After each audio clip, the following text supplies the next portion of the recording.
नमस्कार मित्रों, प्रतिज्ञा पाठशाला के YouTube चैनल पर स्वागत है आपका। और अभी हमारा चैप्टर नंबर फर्स्ट खत्म नहीं हुआ है। चैप्टर नंबर फर्स्ट की वीडियो नंबर 8 पर आ गए हैं और आज ये हमारा आखिरी वीडियो है और इसके बाद हम चैप्टर नंबर सेकंड पे डिस्कस करने वाले हैं। और ये वीडियो नंबरों के हिसाब से बहुत इंपॉर्टेंट है और एग्जाम में ये वाला क्वेश्चन मोस्ट ऑफ टाइम आता है। तो चलो हम स्टार्ट करते हैं अपने क्वेश्चन को। तो हमारा आज का क्वेश्चन क्या है कि ब्रिटिश गवर्नमेंट ने मतलब क्या अंग्रेजों ने हमारे लिए कुछ सकारात्मक काम किए हैं, मतलब कुछ अच्छे काम उन्होंने हमारी इकोनॉमी के लिए किए हैं, और अगर किए हैं तो वो कौन से हैं। अगर ये क्वेश्चन एग्जाम में आता है तो या तो 3 मार्क्स का आएगा या 4 मार्क्स का आएगा। तो इसका मतलब 4 मार्क्स का आएगा तो हमें मैक्सिमम 4 पॉइंट तो लिखने हैं। तो स्टार्ट करते हैं। देखो क्वेश्चन आपके सामने क्या लिखा हुआ है। क्वेश्चन में लिखा हुआ है कि क्या अंग्रेजों ने भारत में कुछ सकारात्मक योगदान भी दिया था। क्या अंग्रेजों ने भारत में कुछ सकारात्मक योगदान भी दिया था। तो हाँ, उन्होंने सकारात्मक योगदान भी दिया था।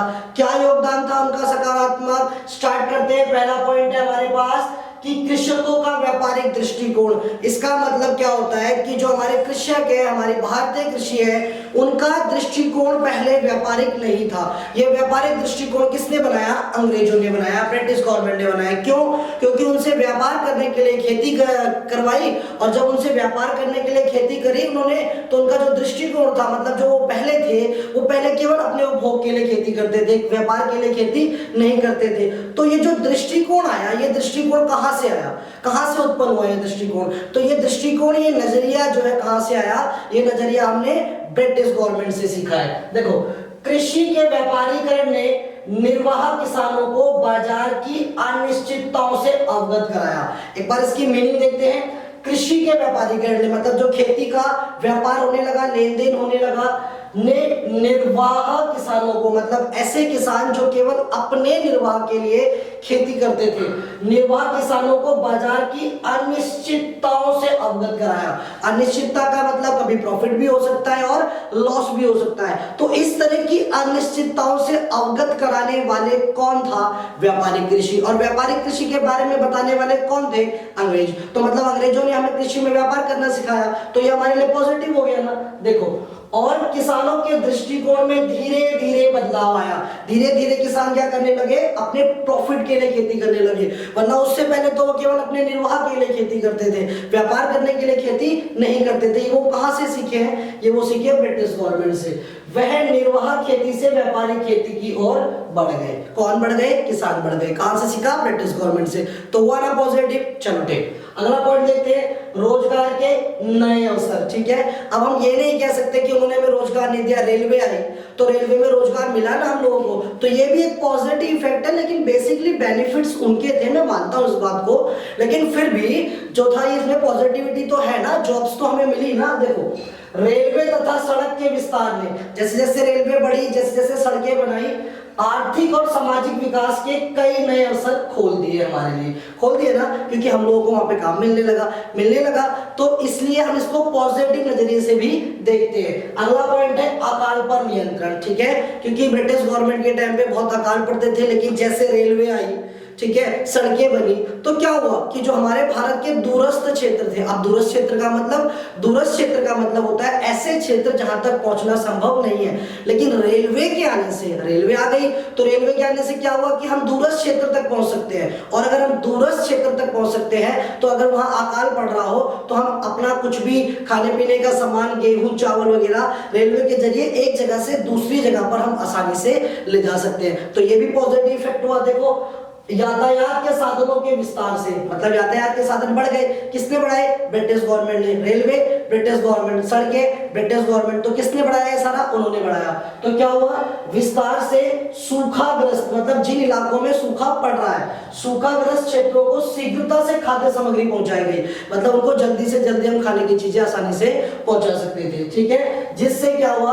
अकालों पर नियंत्रण होने लगे। अब अकालों पर नियंत्रण होने लगे तो हम बात करते हैं कि अगला पॉइंट क्या है हमारा? अकालों पे नियंत्रण होने लगा, मतलब अब इस तरह की चीजें नहीं होने लगी, तो हमें लगा कि कैसा इफेक्ट है ये? पॉजिटिव इफेक्ट है। आगे देखो, विनिमय की मौद्रिक प्रणाली, मतलब मुद्रा से लेन देन, क्योंकि हम तो वस्तुओं से लेन देन करते थे ना, तो जो विनिमय की मौद्रिक प्रणाली है, मुद्रा से लेन देन करना, हमने कहां से सीखा है? ब्रिटिश गवर्नमेंट से सीखा है। देखो, ब्रिटिश शासन ने भारतीय अर्थव्यवस्था को वस्तु विनिमय प्रणाली से क्योंकि हम वस्तु विनिमय का लेन देन वस्तु विनिमय से करते थे, विनिमय की मौद्रिक प्रणाली में परिवर्तित कर दिया। मतलब अब हम किससे लेन देन करने लगे? मुद्रा से लेन देन करने लगे। और ये हमने कहां से सीखा?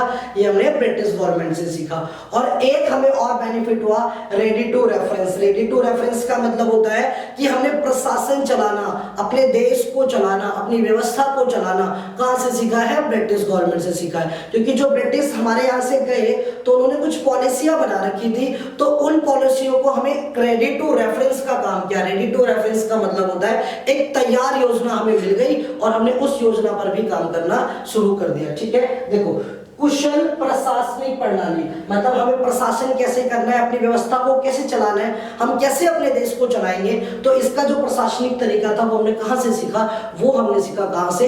ब्रिटिश गवर्नमेंट से। तो ये भी हो गया ना एक पॉजिटिव इफेक्ट। देखो, ब्रिटिश सरकार के पास, बेटा इधर देखो, ब्रिटिश सरकार के पास एक प्रभावपूर्ण प्रशासकीय व्यवस्था थी।